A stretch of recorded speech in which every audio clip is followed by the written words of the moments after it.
Goonni hin du'aaree Haacaaluu Hundeessaa fooniin awwaalamus qaamaaf qalbii keenya keessa. Haacee gootota Oromoo keessaa eenyunas qixxeessa. Laggasaa moo eebbisaa addunyaa daadhii galaan goota lubbuun aarsaa lubbuun qixaa kaffalan keessaa isaan lubbuun jiran eenyufaanas qixxeessa. Haacee koo hin duune ni jirta bara baraan guyyaa guyyaan. Onnee keenya keessa siidaa ijaarrattee bara baraan guyyaa guyyaan yaadatamta.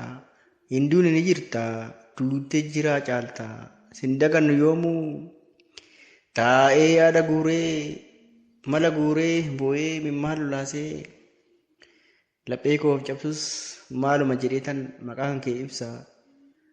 Maaluma jedheetoo jecha si ibsuun dhabe taa'ee makkaraaree yaada guuree.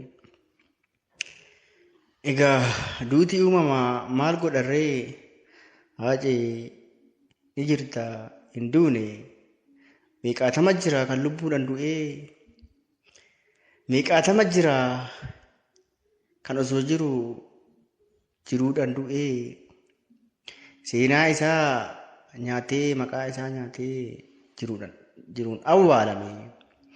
Ati garuu bara baraan jiraatta. Haaceen Oromoodha. Kanaafuu Oromoo yaadata.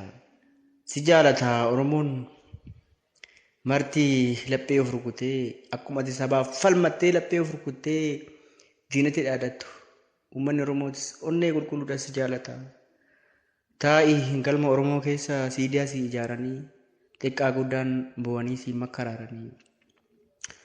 Boqadhu nagaadhaan hin jirta hin duune duutee jiraa caalta. Ayyee galatoomaa ilmaan Oromoodha. Walaloo kana Haacaaluu Hundeessatiifan qopheessee egaa galatoomaa. Egaa Haacaaluu Hundeessaa jechuun nama jechoota ibsuu hin danda'amne nama aarsaa guddaa uummata Oromootiif kaffalame jedhee jechaan ibsuu natti ulfaataa. Kanaafan akkana dhuunfaa kootitti walaloo kana dhiyeessee fi of fuuldura immoo sirbas qopheessitan uummata Oromootiif gumaachaa jira.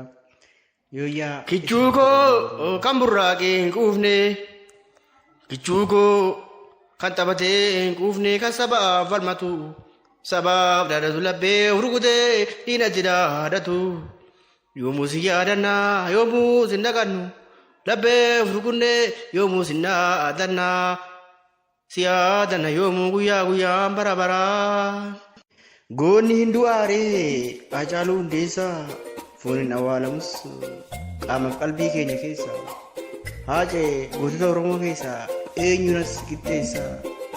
Laggasaa moo eebbisaa addunyaa daadhii galaan goota lubbuun aarsaa lubbuun qixaa kaffalan keessaa isaan lubbuun jiran